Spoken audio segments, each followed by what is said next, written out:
Hindi na raw papopormahin pa ng Philippine National Police ang mga private armed groups na kadalasang naglilitawan habang papalapit na ang halalan. Palalakasin din ng PNP ang kampanya laban sa mga humahawak ng mga hindi lisensyadong baril ayon kay PNP Chief Police Director General Nick Bartolome. Tinuran ni Bartolome ang mga bagay na ito sa ginanap na taping ng programang pulis ang chief sa punong himpilan nito sa Campo Crame. Sinabi ni Bartolome na tuloy-tuloy ang pagpapalakas ng kanilang kampanya laban sa mga private armies na kadalasang may mga hawak na mga loose firearms.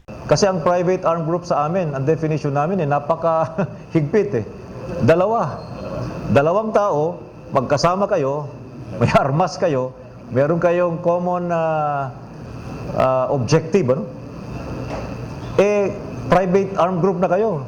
Sabi ko, kung ma-aresto mo yung isa doon, hindi na grupo yun. Mababawasan na yung private armed group natin. Kasi ang definition natin na ginawa ay dalawa kayo, may baril, meron kayong common na objective na against the law, yung gagawa ng violation of the law, at lalo na kapag ka-eleksyon, private armed group na kayo. Hindi naman po kaila sa atin, sir, na ang mga loose firearms ay bumabagsak din sa mga kamay ng mga private armies. At sa tuwing sumasapit ang eleksyon, dumadami mga private armies. May plano ho ba tayo? Malapit na naman 2013 sa sunod na eleksyon. May programa na ba tayo para naman maiwasan ito at mapigil yung pagdami na naman ng mga loose firearms sa mga private armies? Bing nag-umpisa precisely itong kampanyang ito nung mga nakaraang eleksyon natin . Kaya nga meron tayong dalawa, yung kontraboga at bilang boga. Yung bilang boga, ito yung ginagawa doon sa pag-titrace ng mga hindi na-register na mga firearms.